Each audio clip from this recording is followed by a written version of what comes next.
What did I think of this game? Oh, it was an absolute riot. Yeah, right. All right, everybody. This is the third game of the day. If I've been, believe me, I could be wrong about that. Honestly, I've been wrong about more and simpler things before. But yeah, no. So just trying to keep my mind off of the insanity that's going on south of the border. But this is Riot Zone, and it's a port of an arcade game called Riot City, and I think it's also called Riot City in Japan. But you know what? Like, get a load of this here. If I don't, it may be too late. Chill out, dude. You're not going to live, because I'm coming with you. Are you sure? Yeah, actually, no. I'm not coming with you because this is just a one-player game. And I think that that is absolutely ridiculous. I mean, I know that the TurboGrafx and Turbo Duo only have one single controller port, but you could get a multi-tap adapter, and there were several games that would sometimes use all five, namely Dungeon Explorer 1 and Dungeon Explorer 2, right? So, I mean, like, look at this. Like, it didn't look like this when, or, maybe, actually, since I sped it up to about 4 times faster, maybe that's why the rain looks like that, honestly. But everything else looks really smooth, and I don't see any frame drops, so it's like, I don't know, man. This is just really, really weird behavior, but you know what? As I said, what have I said? All its warts. So you're beating up a bunch of fat asses here. Yeah, looks like they're from Minnesota or something. But no, the fact that this game was a one-player game is an absolute travesty. This is pretty much, uh, if I'm just thinking right now, is this the only beat 'em up on the entire console? Probably. And it's like you had more than enough screen space there, right? I mean, like not all of the characters' health bar took up the entire area of the screen over on the right, so you easily could have just maybe shortened your own two health bars, and like there's this was such a ball drop, honestly, such an absolute ball drop, and you know. The controls are actually kind of shitty too, I would say, because half the time, like, I was thinking, like, well, this is probably like the older um, Streets of Rage, like on the Genesis. Like, that's a simpler game. It's on a cartridge. It came out like a year and a half or 2 years before, and I kept trying to double tap left or right the D-pad because I thought that I could run at people. Right? Nope, that's not an ability there. And not only that, but so okay, so they've taken out the two-player mode thing. So, I mean, that's pretty much a disqualifier for a good game right then and there. But I thought, because part way, I think, through the first or so level, I went into the cheat menu and I disabled infinite health and infinite lives, though I always kept infinite time, because I thought that maybe if I actually lost a life, it would allow me to swap between characters, which it did not. Oh, okay, so you just simply can't win with this damn thing over here, right?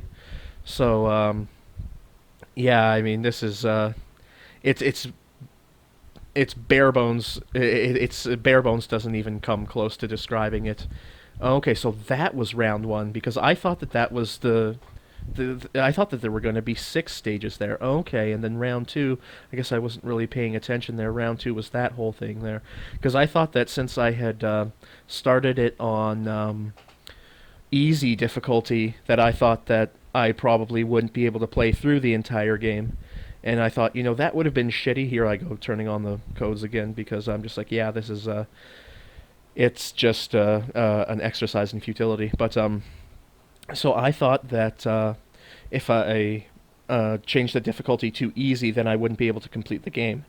And when it came to the ending cutscene, I was like, huh, this seems, uh, pretty end-all be-all, It seems to tie every loose end together. Uh, there were a few voice samples and everything. I guess they couldn't have gotten a voice actress to say, "Oh, Hawk, you're here." At least he's not Hawk Tua. I'm sorry for that one. I actually feel like editing that one out, honestly. But I probably won't, because all its warts. Right? But, Again, sorry for that. I feel dirty now, but so yeah, I mean, like I thought that I guess I'm really expecting too much from this game, honestly. Although it is a super CD-ROM game, which I mean, there's really nothing about it that would designate it as so if you were just playing it without knowing. Again, you're fighting wave after wave after wave of the same palette swapped characters. Um, there's the big fat guys. There's the those big fucking shirt guys over there. I have no idea what they're doing, but I mean, you can other than palette swaps, I guarantee you could count the number of enemies in this game. They're probably less than 12, right? And I mean, like you just keep on hitting the same guys over and over and over again, right? They have different colored kimonos or different colored boots or something like that, and like how many Big Al's, Jackson, and Carlos can there be in this, in what is appears to be Japan or somewhere in Asia, right? And that logo back there with the wolf head, is that Wolf Team there? Really? I don't know. Is that Game Creative Staff Wolf Team or something? I have no idea. I guess I could look up who published it here, or well, probably not. It looks like Hudson Soft, or maybe that's just something left over from the original Japanese version of the game. Maybe it's an arcade asset or something like that. But all I can say is that I think that I've seen that logo before. But and then I think like it would be cool if the stages looked like they were actually progressing towards something. Because and I guess I'm gonna start ranting about Monster Layer, because it's like we we would go through like caves and ice worlds and jungles and volcanoes and stuff like that and castles, and I thought like, okay, well, I mean, it's like you're a knight and shining armor and everything. You would expect the final bad guy to be in the castle, which he isn't. So I mean, that is subverting expectations, and to subvert expectations is actually a bad thing, right? I mean, so maybe it's just the people in my social circle, but it seems that people in my social circle seem to believe that to subvert expectations is a good thing. Like I've got one of my best friends in the world. He says, this is like super smart guy, way smarter than me and everything. God bless him and everything. But he says 24 with Kiefer Sutherland is a great show, but it's a great show, and it at every step of the way it subverts your expectations, and that's what makes it great. And then I think you basically just said something like that's irreconcilable terminology, right? Like you just said it's a massive oxymoron there, right?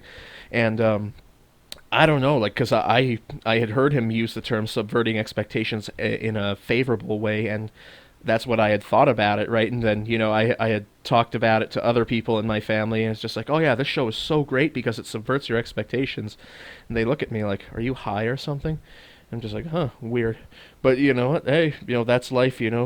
People are people. I am who I am what I am. So yeah, I mean, it's like we're going into some kind of opium den right now. I have no idea, and it's like again, it's like there's a single female character, maybe other than the boss that you fought there, and again, palette swap after palette swap. I was just like, my god, this is so repetitive. There's only one attack button. I know that the turbo pad only has two action buttons, but it has the run button, right? So this would be a game that would use the 3-button controller, because the 3-button controller doubles the third button as the run button there, right? So this would be a perfect game for it. Which, I mean, for a system that had little to very, very little support throughout its life, even in Japan, they sure released a lot of peripherals for it. Like, they were really going hard into it, right? I don't know where they would get the funds, or where they thought the player base would have been for this sort of thing, right? And I mean, again, the same thing that they did for the North American release market. I mean, they must have had extraordinarily expensive redesigns for the system, the controller, the peripherals, like the controller tap, the 5-port controller tap adapter. I mean, why didn't you just take a PC engine and paint it black and everything? I mean, it's like, I don't know, maybe they were thinking it's like, everything's bigger in America, right? So you got to have yourself a big old console there, boy, right? Something like that there. So then I thought, okay, is this the end of it, right? And, those are some pretty useless closed-circuit TV monitors right there. But, like, again, how many times have you seen those fucking guys? It's like, as I said, there's punch, kick, all to one button, and then there's the run button that does that. What did he call it? Oh, he said it so many times, and now the word is leaving me. I can't remember. It's like tornado spin. I have no fucking clue, honestly. God, it's funny how many things just leave my mind because this is barely like half an hour play to go, and I thought that little what is it, that those concrete pillars there with the blue centers, I thought that they looked like olives, but that's just me, right? So, and then okay, so why is the main bad guy? Because it seemed to me that they had like a sumo samurai in one of those as one of the bosses.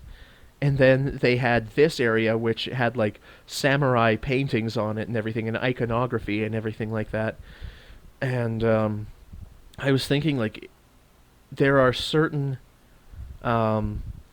stages that would have been far more intuitive or representative to the different kinds of boss characters. It's like, really? This guy? This guy is the second to last boss? Right? And then I thought, well, I mean, the very last boss turns out to be that center character in there who's dressed like a giant samurai there. Yeah, and here he comes, right? And I'm just like, really? So this is the bad guy. This is the guy who... Did he kidnap your girlfriend? Because, I mean, it's like, fuck, how could this guy sneak up on you? It's like, he probably sounds like a bag of chains coming at you, right? Boom, boom, boom, boom. I was going to see how long I could spam that. And then I'm just like, yeah, might as well not... have it be so repetitive, Then here we go. Oh,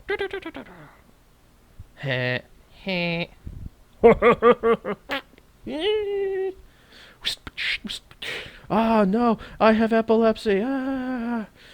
And that's it. Westone. Maybe that's that wolf crest symbol is the Westone symbol. Since it's a wolf crest, maybe you could see it in one of the Resident Evil games. Who knows, right?